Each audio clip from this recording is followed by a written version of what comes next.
you surprised by Knippel's success in his rookie season? No, I mean, if you watch Duke last year, I mean, there was points where, you kind of thought he was the best player on the team, right? Until, Cooper Flagg caught his footings. I think those first 20 games of his college career, he didn't have double digits 4 or 5 times, and 4 of those times, or 3 of those times was blowout. They blew teams out, so he didn't really get to play much. So you can tell he was very, very good. Just like any rookie, you gotta get to the right situation for you to show your talent before you get, hit with the veteran that's gonna, tell you ain't shit, pass the ball, and your confidence. So the fact that he went to a young team that needed another player that can put the ball in the basket, he gets to shine, today, right? Like we see Shepard, right? He said for a couple of years, now he's playing how he looked in college, so it takes some time for, a skilled guy, talented guy to get his footing, but he got his early. So the person who was competing with him in college, the two, teammates, or who was the best player, now they're both fighting for, that same trophy, which is cool. So, Mr. B, let's move on to you. Knippel, Milwaukee native, a longtime Bucks fan. Didn't know nothing about him until I saw all this. But no, his numbers are crazy. What? Oh, no, it's real. It's facts, right? I mean, no, he knows about you, Mr. B. But the fact that he's playing well and his numbers I'm looking at his numbers right now. From his numbers, it kind of remind me of when Melo and LeBron was going at it a little bit. It's just that his name isn't loud enough to where everybody is paying attention to him. So for sure. But no, that's really dope. Like I didn't even know that it was that close between the rookies. So Swag, you surprised at all by Knippel's success with the Hornets this season? No, I like what he's doing. Knippel is stepping up. He's making all of them play. He's definitely making Lonzo play. I like that. I mean, not Lonzo. Melo play. Melo can't. Called him Melo. Good. I appreciate it. Yeah. Melo playing well because of it. And he's playing well because of Melo. He's really like Cooper Flagg is the focal point of Dallas, but in the Hornets, you still gotta think about Melo and the other guys, but he's still playing well off of everybody's rookie year, putting up the numbers he's doing. I like it. Fit right in. Changing what we think about, the Charlotte Hornets right now. Last but not least, Dr. McCants. Been a big advocate for the Hornets very early on, heading into this season. Are you surprised at all by Knippel's success in his rookie year? Oh, not at all. I think I would consider Knippel something like a Klay Thompson, but a better facilitator. I think he handles the ball a little bit better. He makes better decisions, finding an open man. He's an all-around player. And given his background, his family, and his knowledge of the game, he's shown, even on a bad team early on, that he can get and adjust and be able to be efficient as he has been. Playing this alongside Brandon Miller and LaMelo Ball allows him to really stretch the floor with his abilities. He gets to showcase a lot of his abilities that we would have never been able to see if he was on another team. Averaging 20 a game as a rookie, we ain't seen that since Melo and Brian. So you're looking at a guy that went under the radar, essentially did what he did with Duke, went under the radar at Duke.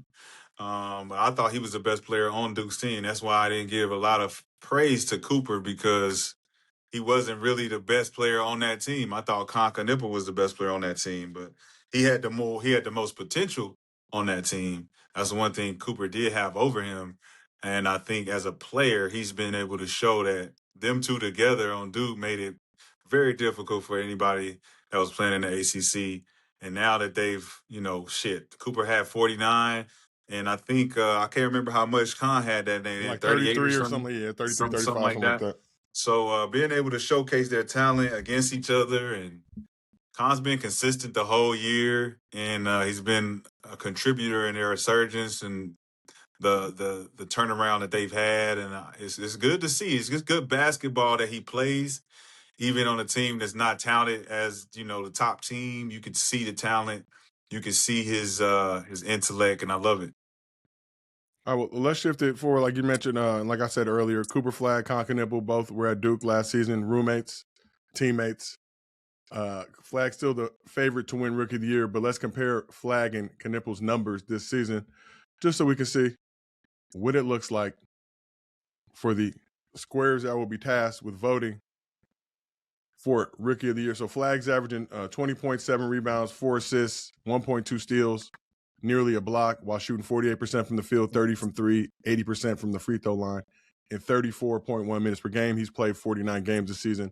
Knueppel averaging 19, 5 rebounds, 4 assists, nearly a steal, shooting 50% from the field, 44 from 3, 89 from the free throw line in 32 minutes per game. He's played 58 games this season.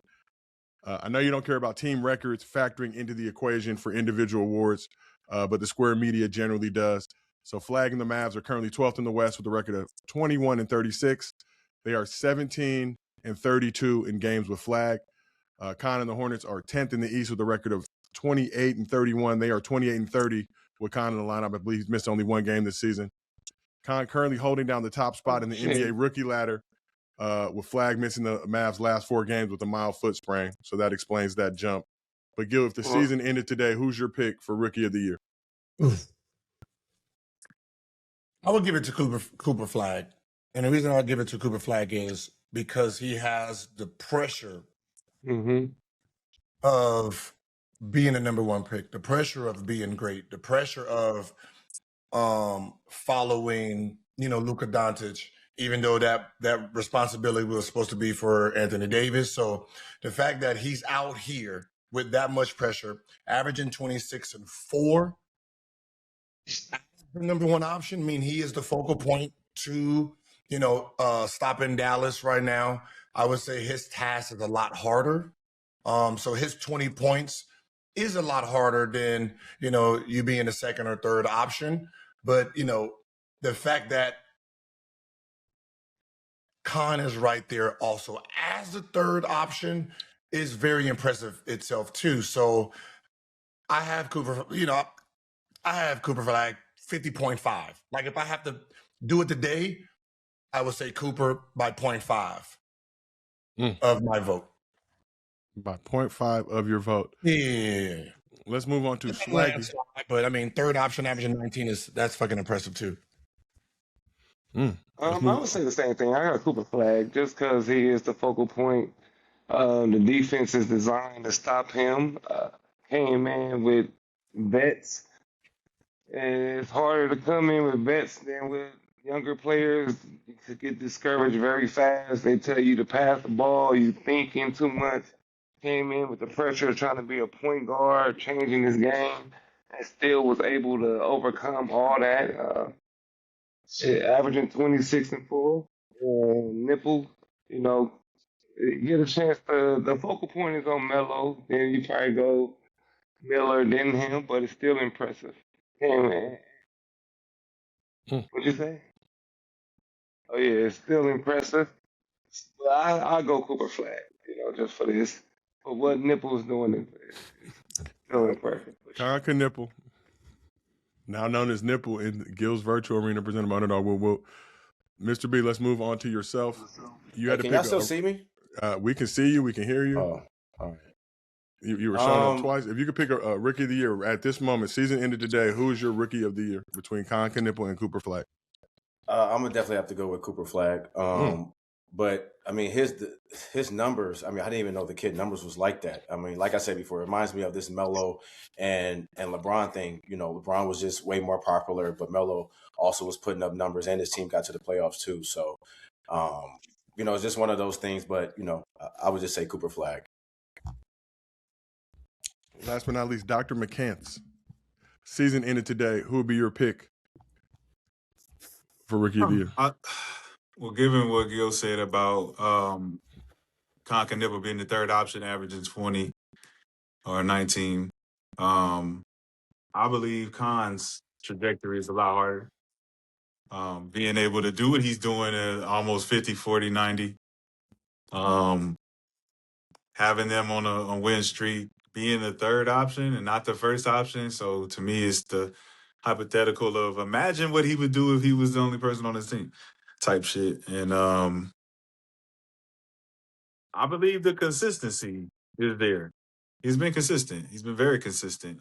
He hasn't had an explosive game like a 49 to take him and bump him up. I think that 49, that streak that Cooper had for the 3-4 games really helped his average to make it look like a contest. But I see that Knueppel has just been very, very, very consistent with them, with his role. He hasn't really tried to exceed his position. He's not trying to go to number one spot or number two spot. He knows what he does well for the team. He shoots the lights out. He makes the right plays.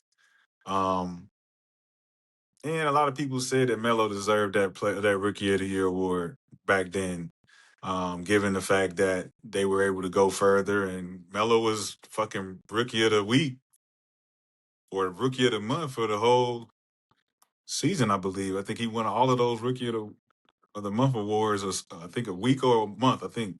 But given that, I don't think they should make the same mistake twice just based on the number one pick situation. I think just give it a fair assessment, look at both sides. I think it's both warrants, but I'm going with Khan. Khan or nothing. Cole? If the voting, When was the last time Cole Was it Damon Stoudemire? Nah, Jason Kidd, right? Jason Grant Kidd, Hill? right? No, it'd been Damon after that then. If Damon, it'd have been after that. I'm about to say they can do Cole. Nigga, people won't be mad at that. I want to say potentially Elton Brand, Steve Francis, but let me double check. Oh, yeah, well, they did do Cole. Yeah, they were Cole. Yep. If you want to do that, people won't be mad at that. But I don't know. I think Cooper Flagg deserves it. But I wouldn't be mad at it, but I wouldn't be mad at it for sure. I wouldn't be mad at it.